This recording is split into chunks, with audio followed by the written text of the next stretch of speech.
Visakha GVMC 80వ ward తాడి గ్రామంలో మంచినీటి పైప్ లైన్ను ఎమ్మెల్యే పంచకర్ల రమేష్ బాబు ప్రారంభించారు. జీవీఎంసీ నిధులు 10 లక్షలతో తాడి గ్రామంలో 80వ వార్డు కార్పొరేటర్ కొనతాల నీలిమా భాస్కర్ ఆధ్వర్యంలో త్రాగునీటి పైప్ లైన్ నిర్మించారు.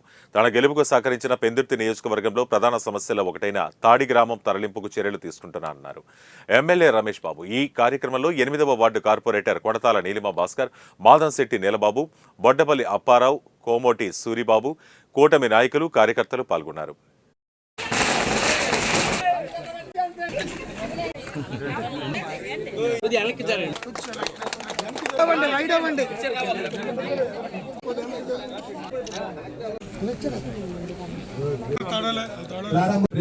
ముఖ్యమంత్రి వర్యులు అందరికి నమస్కారం.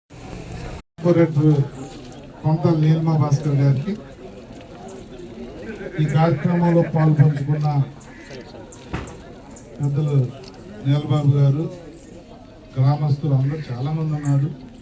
అందరికీ పేరు పేరున మండల నాయకులు, మండలం నుంచి వచ్చిన నాయకులకి, స్థానిక అతిథులకి పేరు పేరున నా నమస్కారాలు తెలియజేస్తా ఉన్నాను. ఇంకా తరలింపుకు దోచుకునే పరిస్థితి ఉండదు. ఇక్కడ డబ్బులు అడిగామనుకోండి, అభివృద్ధి అడిగామనుకోండి, అది వెనకబడిపోతుంది. శక్తి వంచన లేకుండా నేను ఏ బాధపడతానో తెలియదు, కానీ 6 నెలలు తిరగకుండా మిమ్మల్ని తరలించే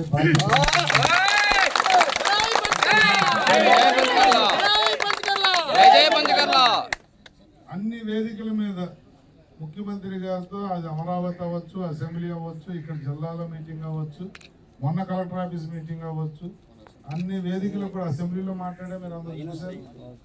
అంటే నాకు టాప్ ప్రయారిటీ ఏమిటి అంటే ఉద్యోగాలు, ఉపాధి, తాడి తరలింపు, పంచగ్రామాలు.